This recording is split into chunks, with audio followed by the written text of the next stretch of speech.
pretty much ends his whole career. You should just put him at safety because he's 6'3". But the Niners have ruined their DBs because old boy out of Northern Illinois, Jimmy Ward. I just want to know why. I just want to know. My whole take on it was I just want to know why Whitner cares so much. Because he comes did from they have beef? Like, what's up? He played for San Ended Francisco. his whole damn career like out of nowhere. Let's be real, dog. Tate Whitner used to knock people unconscious. He did. He was a linebacker playing corner and safety, mostly safety. Now let's think about great Ohio State corners. They all can tackle. Anton Whitfield can tackle his ass off and was 5'9". He hit better than most linebackers and got you picks, and he was 5'9". So when an Ohio State DB who's comes from a certain mindset and literally tried to change his name to Hitner on the back of his jersey, it's different. And washed out the league because he couldn't cover anymore and comes from a lineage of Buffalo Bills safeties, which no one really acknowledges. Were really great, by the way. Yeah. Buffalo squanders their defensive players. Shout out to all the way back to Aaron Schobel. All right. And Kyle Williams. Last one I want to talk about. Aaron Donald got fined $25,000 for an altercation with pocket change. Britt That's off a scoop and score. That's school tuition. Thoughts on that? That's a tax refund. Yeah, pretty much. He don't care. That's a write-off, bro. Aaron Donald's the best player in the league. He's only and he just got paid. He just got shown the money. Who would you rather have, him or Mac? Not this stupid ass argument. This argument pisses me off every time. That's why I like saying has it. Every single time. Two different positions. Yeah. It depends what kind of defense you're running and who you have around them. They proven they can play in any defense. Besides that, I'm just saying my preference would depend on what kind of defense I'm running. Because Leonard Floyd is kind of... Honestly, I would just put them both together. I would call it a day. That's what I wish the Rams would find a way to do. All right, man. Hey, one other thing I wanted to get to. Prayers for Julio Jones' family. 4 of his relatives were injured in the shootout that happened in the Alabama trailer park this week. So I think a couple of them got hit. So shout out to them. Hope they get better. There was another receiver who had a tragedy too in the NFL. I can't remember his name though. All right, man. Outside of that, you want to get to your rant? Sure. Since I know you got something that. You want to talk about Mike Kendricks or no? I mean, pretty much he's returning. He'll be back in 2 weeks. So many loopholes. Shout out to that guy. He got the most out of his degree. Yeah, he's still mad about it. He got the most out of that Cal degree. He was still mad about the. Why did you just talk and then mute yourself midway through? Go ahead, go. All right, so quick thing I just want to talk about, man. I'm thankful for a lot.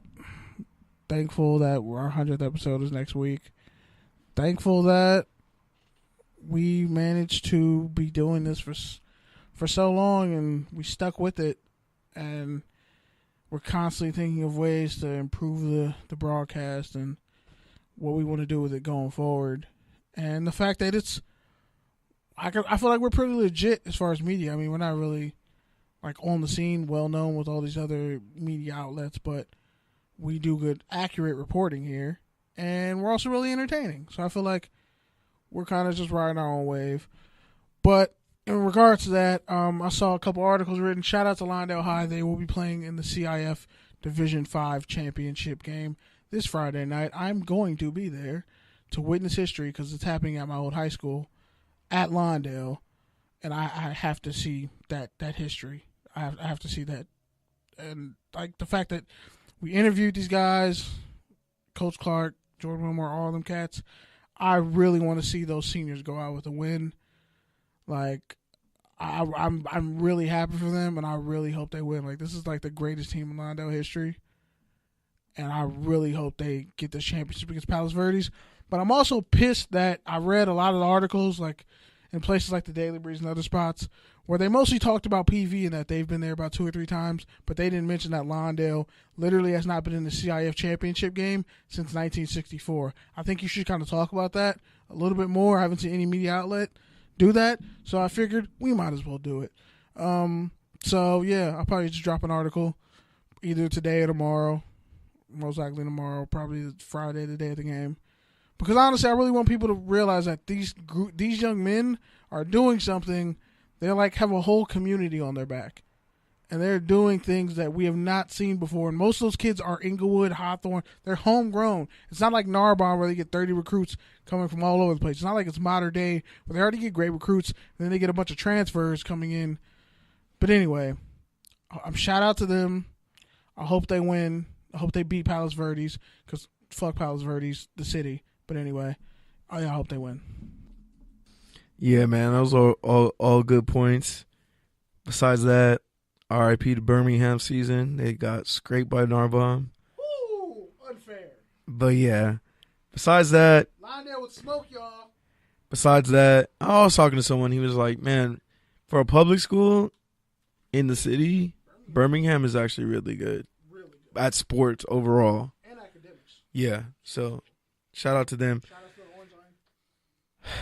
Besides all that, man, I just want to shout out all my friends. I know I'm not the best friend. I know I'm kind of flaky, and I know I'm kind of like not always there. But, you know, I've gotten some great opportunities to go to football games this past weekend. Just overall, I have a lot of people who support me and fuck with me, especially Kenny sitting across from me every single week. So thankful for all that. Thankful to still be here this long. I always think back around this time. I always think back to when we first started doing podcasts for the Sundial. And, like, we literally, me and Kenny were like, oh, are we still going to do Football Friday on Black Friday when the whole campus was shut down? And we were like, I mean, yeah, why not? Why wouldn't we? So we both pulled up on the Sundial.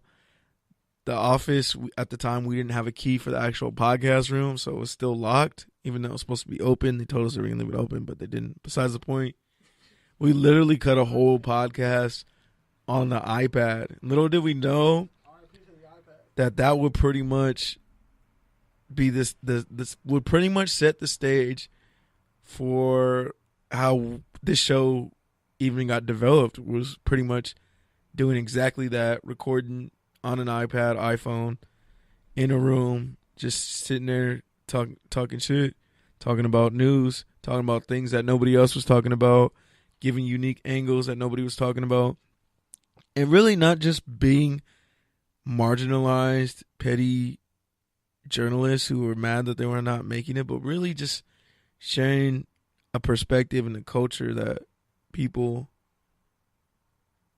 weren't reflecting in the mainstream media. So I'm thankful to be here. Yeah, that's about it.